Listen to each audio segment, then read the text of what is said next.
नेपाल की जेलों से फरार हुए कैदी और भारत की सीमा पर खड़ा लोहे का पहरा। सशस्त्र सीमा बल यानी एसएसबी ने कमाल की मुस्तैदी दिखाते हुए 65 कैदियों को धर दबोचा है। इनमें उत्तर प्रदेश, बिहार और पश्चिम बंगाल में पकड़े गए।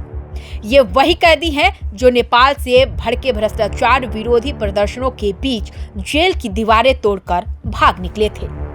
आज हम आपको दिखाएंगे कैसे नेपाल में जेनजी आंदोलन की आंच जेलों तक पहुंच गई, कैसे उस अराजकता का फायदा उठाकर खतरनाक अपराधी जेल से भाग निकले और कैसे भारत ने अपनी चौकस निगरानी से नेपाल से भागे कैदियों के मंसूबों को धराशायी कर दिया।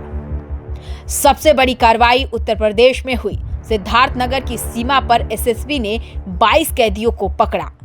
इसमें से 5 कैदी 10 सितंबर को ही दबोच लिए गए थे। ये सभी कैदी नेपाल की कुख्यात दिल्ली बाजार जेल से भागे थे। इनके पास कोई वैध पहचान पत्र नहीं था। जांच में साफ हुआ कि नेपाल में चल रहे प्रदर्शनों की अराजकता का फायदा उठाकर इन्होंने जेल की दीवारें फांदी और सीधे भारत में घुसने की कोशिश की। बिहार में भी एसएसबी ने जबरदस्त मुस्तैदी दिखाई। 10 अंडर ट्रायल कैदी पकड़े गए। इन्हें तत्काल बिहार पुलिस को सौंप दिया गया है। पश्चिम बंगाल की सीमा पर भी 3 कैदी की गिरफ्तारी हुई। यह सब साफ संकेत है कि चाहे सीमा कितनी भी लंबी हो, भारत की नजर हर कोने पर है। अब जरा नेपाल की तस्वीर भी समझ लीजिए। नेपाल में जेनजी आंदोलन के नाम से भ्रष्टाचार विरोधी प्रदर्शन उग्र हो चुके हैं। जनता सड़कों पर है, पुलिस थाने खाली हो गए हैं और कई जगहों पर भीड़ ने जेलों पर हमला बोल दिया। काठमांडू की दिल्ली बाजार जेल समेत महोत्तरी, नवलपरासी, पश्चिम और सप्तारी की जेलों में आगजनी हुई, जिसके बाद बड़ी संख्या में कैदी भाग निकले। नेपाल पुलिस की हालत ये है कि थानों से जवान हट गए हैं और सिर्फ पुलिस मुख्यालय पर फोर्स मौजूद है। हालात काबू से बाहर होते देख नेपाल सेना को जेलों और सरकारी ठिकानों पर तैनात करना पड़ा है, लेकिन भारत पूरी तरह सतर्क है। 1751 किलोमीटर लंबी खुली सीमा पर हाई अलर्ट है।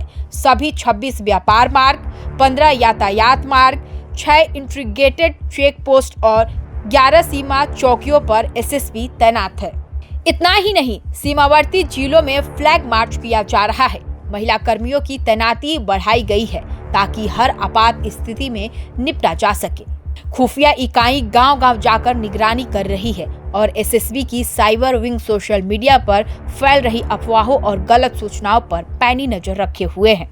सीमा पर यह अभय सुरक्षा कवच, यह फ्लैग मार्च और चौकसी सब बता रहा है कि भारत सीमा में अराजकता के लिए कोई जगह नहीं है।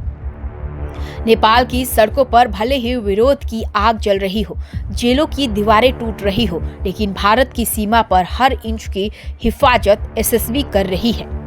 65 कैदियों की गिरफ्तारी सिर्फ एक आंकड़ा नहीं, यह सबूत है उस लोहे के पहरे का जो भारत ने अपनी सरहदों पर खड़ा कर रखा है। कैदी हो, अपराधी हो या घुसपैठिए, भारत की सीमा पर अब कोई भी गलत इरादा कभी कामयाब नहीं हो सकता।